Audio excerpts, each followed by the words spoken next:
My friends, let us come together for a few moments in a spirit of deep quietude, for the truth we seek cannot be found in the noise of human thought, nor in the restless activity of the mind that is forever attempting to grasp, to acquire, to understand. The spiritual life begins when we discover that God is not something to be reached through effort, nor a presence we must draw toward ourselves through prayer or ritual. God is already the very life of our being, already the ground upon which we stand, already the consciousness by which we awaken each morning and by which we rest each night. And so, before we go further, let us set aside the notion that we are here to acquire something or to gain spiritual attainment. We are here only to recognize that which has forever been true. The silence into which we enter is not a method nor a practice to achieve a goal, but a resting in the awareness that the infinite is already functioning as our very self. As we sit in this inner stillness, we are not trying to summon God, nor persuade God, nor reach upward toward God. We are simply withdrawing attention from the distractions of the outer world so that the presence, which is always at the center of our being, may reveal itself. In this recognition, we begin to feel a gentle loosening of the tensions of mind, a soft falling away of the sense of personal responsibility to make something happen, and a quiet realization that the spiritual life is not something we create, but something we allow to unfold as we proceed. Remember this: the kingdom is not attained by striving, but by becoming still, not by the power of thought, but by the silence in which thought ceases to dominate. In that sacred silence, God reveals God, and that is the purpose of our time together. As we move more deeply into this message, it is essential that we establish the foundation upon which all true spiritual realization rests. That God is not a distant being, nor an external power, nor an influence that must be invited into our experience. God is the very consciousness with which you are now hearing these words. This is the first great revelation that comes to the seeker when he stops seeking and becomes still enough to feel the truth rather than think it. The moment you recognize that the life you call I is not a private personal life, but the activity of the infinite expressing itself as your individual being, the entire nature of your spiritual journey changes. No longer is God something to reach, to acquire, or to persuade. The presence is already here, already functioning as your awareness, your breath, your capacity to perceive, to love, to be. The sense of separation that has haunted humanity for centuries is nothing more than a mental illusion, something believed, not something real. And so long as we believe ourselves to be a self apart from God, a self that must call out to God for help or supply or healing, we remain trapped in the false premise that the divine is somewhere outside the circumference of our own being. In truth, the fullness of God is embodied in every moment of conscious awareness you have ever known. Even your longing for God is not your longing. It is God's own impulse within you, drawing you back to the recognition of what you have always been. When you understand this, even faintly, you begin to lay down the heavy burden of trying to become spiritual, trying to reach enlightenment, trying to attain something higher. You see, instead, that the spiritual life is a revelation, not a creation. And the revelation begins the moment you realize that God is not something added to you, but the very substance, the very essence, the very consciousness that you have mistakenly believed to be your own. This realization is the doorway into Christ consciousness, and it is already open within you.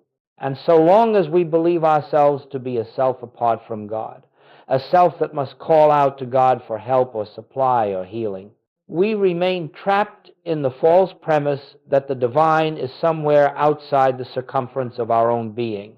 Most forms of prayer, as humanity understands them, are attempts to reach out toward a power believed to be separate from oneself. They are filled with words, desires, supplications, affirmations, or mental imagery, all efforts of the mind to make something happen or to bring something about. But the spiritual life is not lived through the mind's activity. It is lived through the Spirit's activity, and the Spirit requires no words, no mental effort, no direction from us. True contemplation, as I use the word, is a state in which we cease speaking to God and begin listening for God. In this listening, we are not expecting a voice, not anticipating a message, not waiting for some dramatic experience. We are simply resting in the awareness that there is an infinite presence, an infinite intelligence, and it is here where we are. It is this inner stillness that opens the way for the impartation of truth. When the mind is quiet, when the personal sense of I want, I need, or I must have is silent, then the divine activity begins to flow into consciousness. We become aware, not through thought, but through a gentle spiritual impression of the presence that is always functioning at the center of our being. In this state of listening, we are no longer creators of prayers. We are beholders of God's grace, and this beholding is the essence of Christ consciousness. It is the recognition that the Father's presence, the divine presence, is already here, speaking itself, revealing itself, making itself known not through effort, but through silence.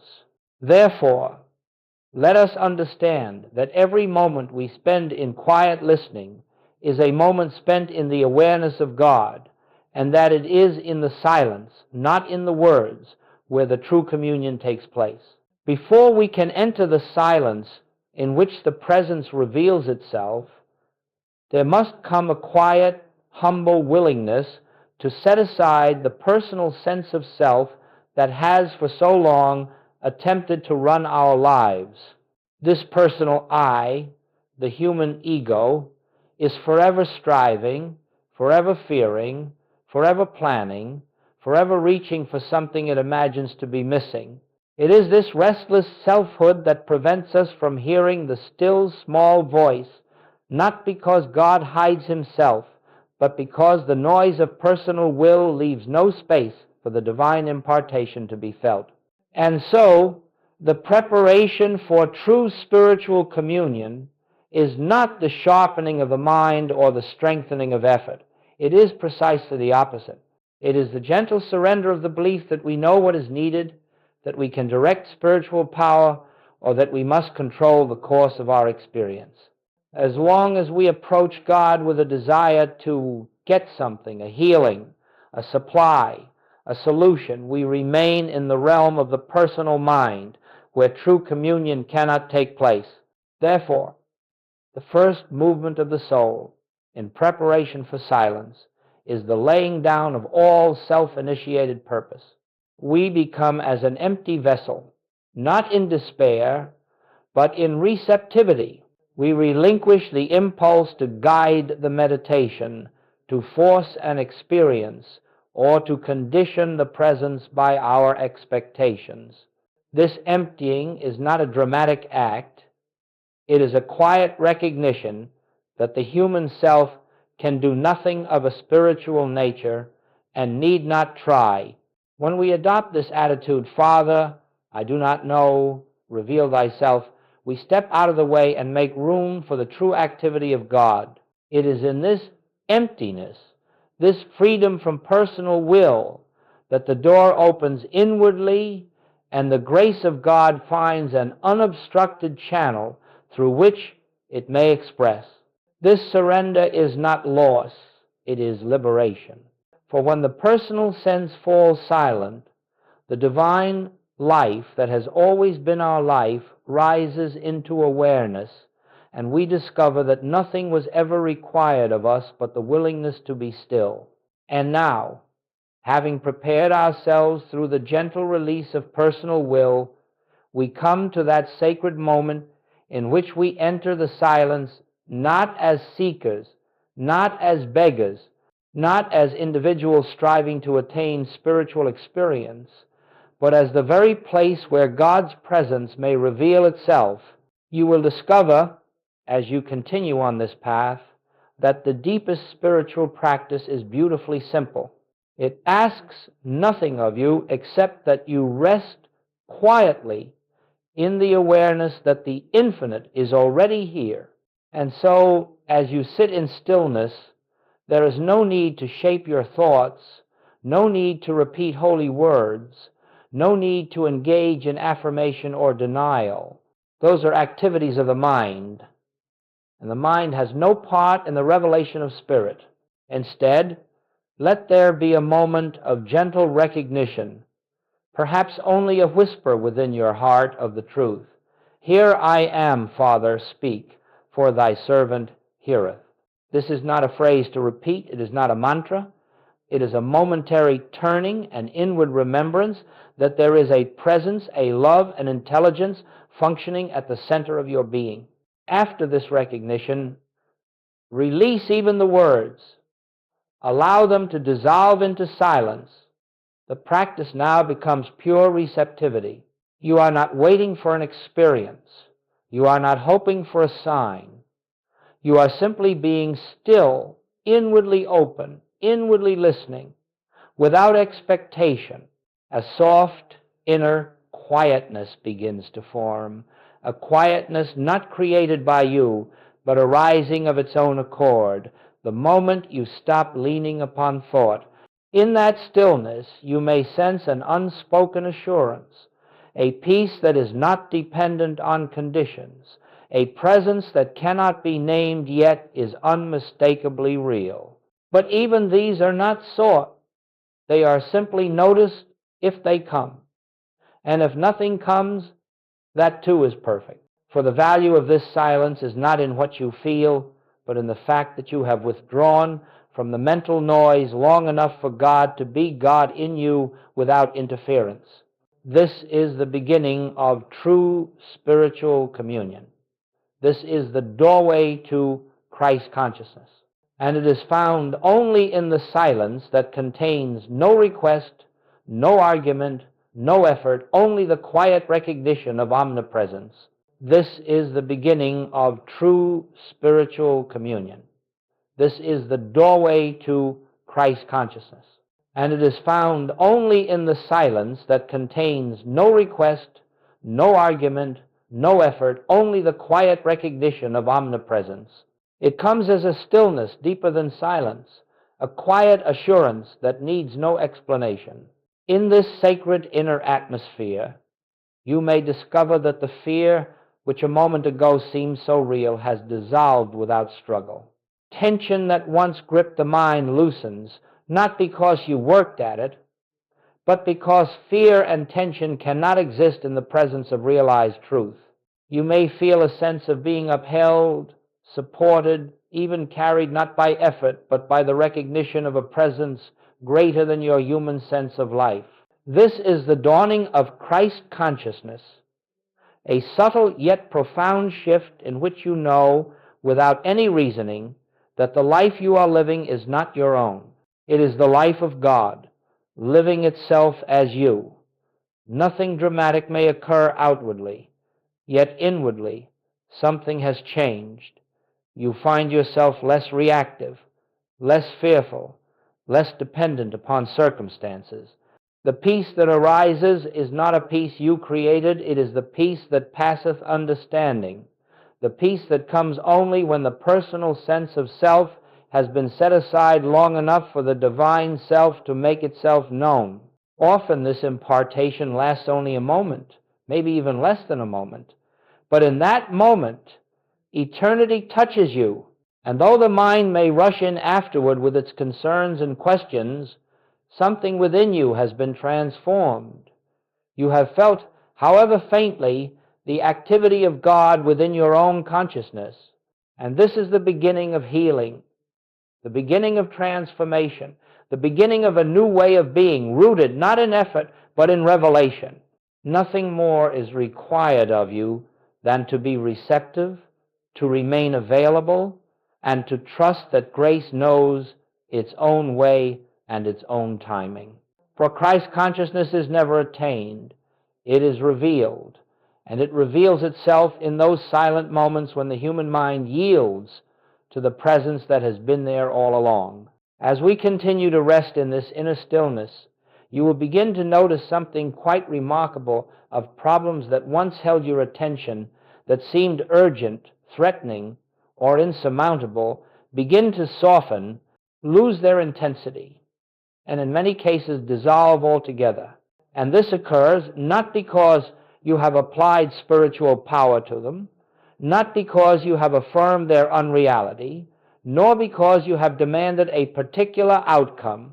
No, this transformation happens precisely because you have not brought the problem into your meditation. You have brought only your awareness of God. In the presence of realized truth, the false sense drops away like a shadow before light. Let us understand a profound principle. A problem, in whatever form it appears, is never an entity in itself.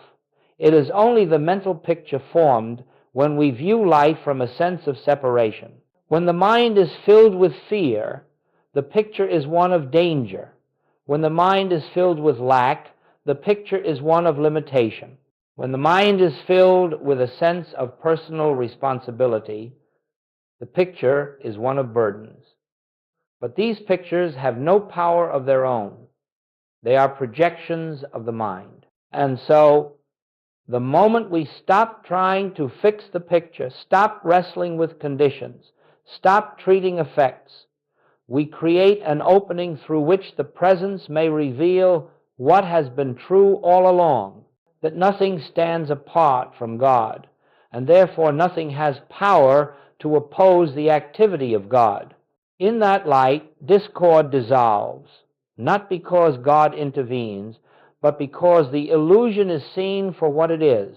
Disease yields, not because a human healer has done something, but because the presence is realized as the only life.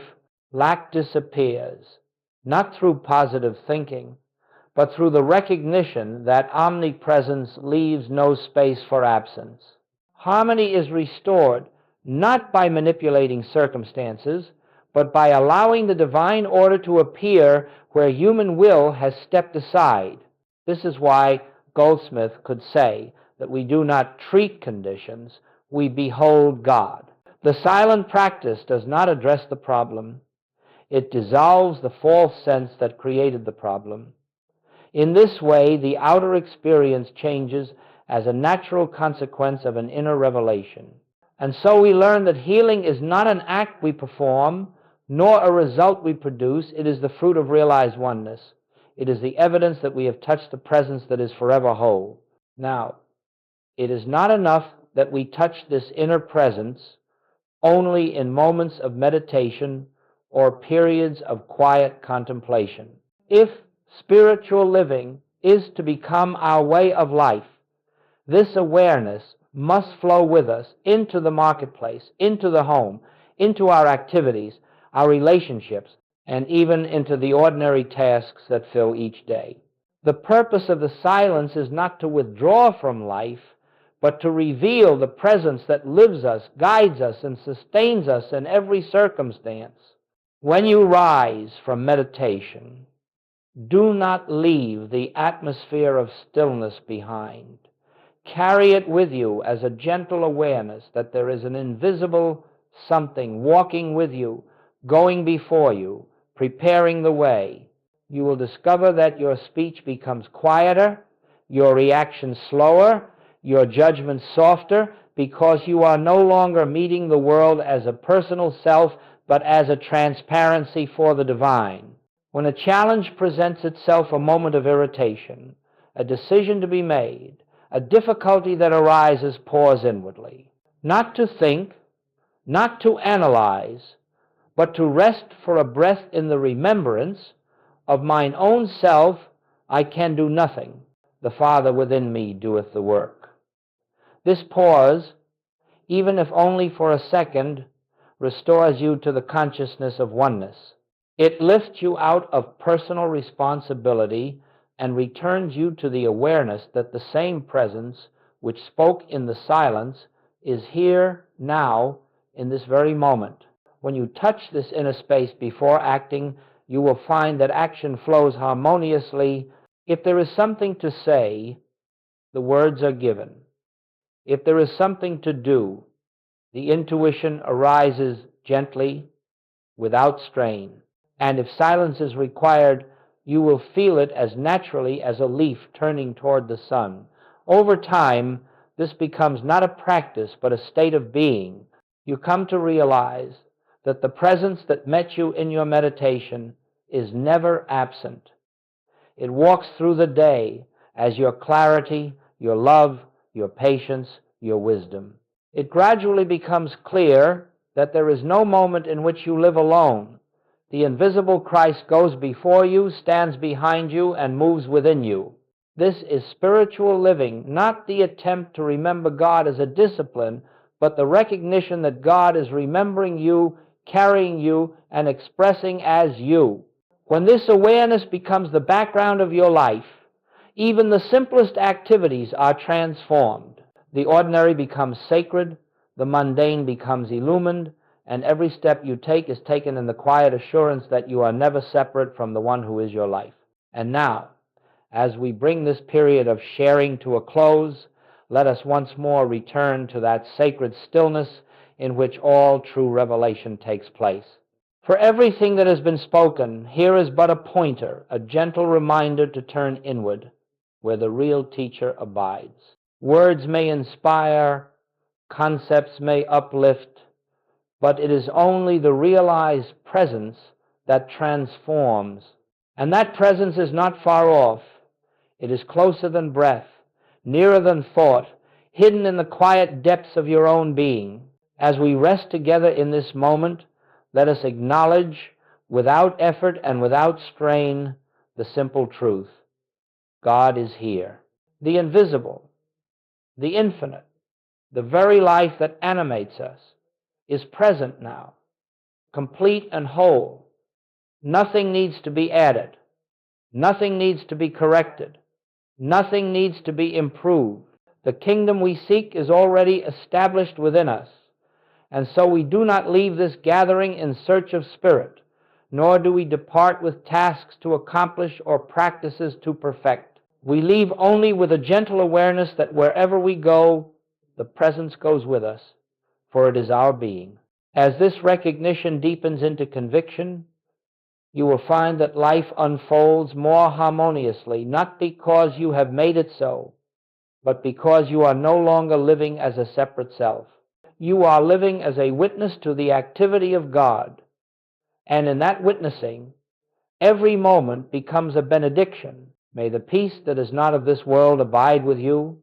May the light that cannot be extinguished illumine your path, and may the presence that has revealed itself in the silence continue to unfold its grace within you, guiding, sustaining, and fulfilling every step of your journey.